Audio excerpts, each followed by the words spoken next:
आप सभी लोगों ने साधु संतों को प्रवचन देते सुना होगा। जी हाँ, आज की ये कहानी कुछ इसी संदर्भ पर आधारित है। तो देख लेते हैं क्या है कहानी का सारांश। एक साधु महाराज श्री रामायण कथा सुना रहे थे। लोग आते और आनंद विभोर हो जाते। साधु महाराज का नियम था, रोज कथा शुरू करने से पहले आइए हनुमंत जी विराजिए कहकर हनुमान जी का आवाहन करते थे।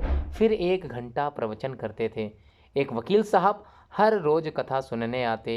वकील साहब के भक्तिभाव पर एक दिन तर्कशीलता हावी हो गई। उन्हें लगा कि महाराज रोज आइए हनुमंत जी विराजिए कहते हैं, तो क्या हनुमान जी सचमुच आते होंगे। अतः वकील साहब ने महात्मा जी से पूछ ही लिया डाला, महाराज जी आप रामायण की कथा बहुत अच्छी कहते हैं, हमें बड़ा रस आता है, परंतु आप जो गद्दी प्रतिदिन हनुमान जी को देते हैं उस पर क्या हनुमान जी सचमुच विराजते होंगे। साधु महाराज ने कहा, हाँ, यह मेरा व्यक्तिगत विश्वास है कि राम कथा हो रही हो तो हनुमान जी अवश्य पधारते हैं। वकील ने कहा, महाराज ऐसे बात नहीं बनेगी, हनुमान जी यहाँ आते हैं, इसका कोई सबूत दीजिए। आपको साबित करके दिखाना चाहिए कि हनुमान जी आपकी कथा सुनने आते हैं। महाराज जी ने बहुत समझाया कि भैया आस्था को किसी सबूत की कसौटी पर नहीं कसना चाहिए। यह तो भक्त और भगवान के बीच के प्रेम रस है, व्यक्तिगत श्रद्धा है, श्रद्धा का विषय है। आप कहो तो मैं प्रवचन करना बंद कर दूं या आप कथा में आना छोड़ दूं। लेकिन वकील नहीं माना, कहता ही रहा कि आप कई दिनों से दावा करते आ रहे हैं, यह बात और स्थानों पर भी कहते होंगे, इसलिए महाराज आपको तो साबित करना होगा कि हनुमान जी कथा सुनने आते हैं। इस तरह दोनों के बीच वाद विवाद होता रहा। मौखिक संघर्ष बढ़ता चला गया। हार कर साधु महाराज ने कहा, हनुमान जी हैं या नहीं उसका सबूत कल दिलाऊंगा। कल कथा शुरू होते तो तब प्रयोग करूंगा। जिस गद्दी पर मैं हनुमान जी को विराजित होने को कहता हूँ, आप उस गद्दी को आज अपने घर ले जाना, कल अपने साथ उस गद्दी को लेकर आना और फिर मैं कल गद्दी यहीं रखूंगा। कथा से पहले हनुमान जी को बुलाएंगे, फिर आप गद्दी ऊंची उठाना।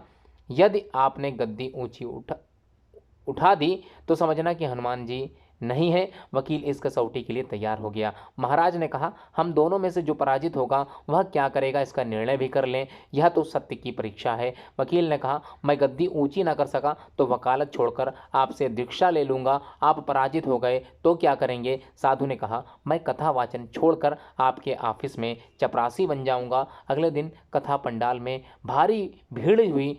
जो लोग रोजाना कथा सुनने नहीं आते थे वे भी भक्ति, प्रेम और विश्वास की परीक्षा देखने आए। काफ़ी भीड़ हो गई, पंडाल भर गया। श्रद्धा और विश्वास का प्रश्न जो था, साधु महाराज और वकील साहब कथा पंडाल में पधारे। गद्दी रखी गई। महात्मा जी ने सजल नेत्रों से मंगलाचरण किया और फिर बोले, आइए हनुमंत जी विराजिए।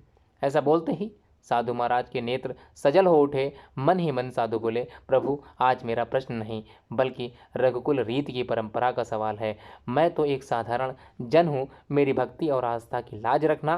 फिर वकील साहब को निमंत्रण दिया, आइए गद्दी ऊंची कीजिए।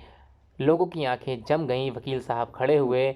उन्होंने गद्दी उठाने के लिए हाथ बढ़ाया पर गद्दी को स्पर्श भी न कर सके। जी, जो भी कारण रहा हो, उन्होंने 3 बार हाथ बढ़ाया किंतु तीनों बार असफल रहे। महात्मा जी देख रहे थे, गद्दी को पकड़ना तो दूर, वकील साहब गद्दी को छू भी ना सके।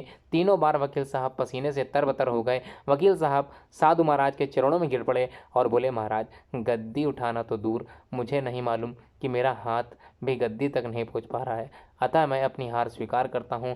कहते हैं कि श्रद्धा और भक्ति के साथ की गई आराधना में बहुत शक्ति होती है। मानो तो देव नहीं तो पत्थर, प्रभु की मूर्ति तो पाषाण की ही होती है, लेकिन भक्त भाव से उसमें प्राण प्रतिष्ठा होती है और हमारे प्राण तो हमारे भीतर होते हैं। वहीं पुजारी रूपी सदगुरु उसे प्रतिष्ठित करते हैं, तब प्रभु सदैव के लिए घट भीतर ही विराजते हैं। तो आज की इस कहानी, इस कथा से आप लोगों को कितना सीखने के लिए मिला, तो भक्ति भाव तो हम लोग बोलते हैं, जय श्री हनुमान जी, जय श्री राम जी। धन्यवाद पूरी वीडियो आपने देखी।